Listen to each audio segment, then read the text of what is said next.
Automation is essential to meet the growing demand for cell therapies, to help reduce the inherent risks in production of living medicines, and to lower costs. A cell therapy cannot undergo a final sterilization. Therefore, maintaining sterility at each step of the production process is critical.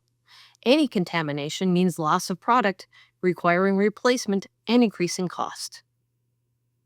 Humans represent the biggest contamination risk in cell therapy production, not only because we carry trillions of microorganisms, but also due to risks of accidents and mistakes. We are so proud to partner with Cellular Origins.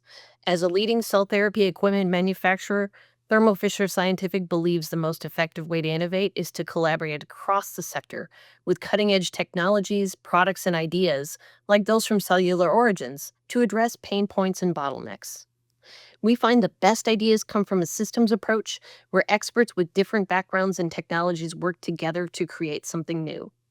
Cellular Origins has brought together some of the most innovative technologies in a single system that will help bring successful cell therapies to patients sooner.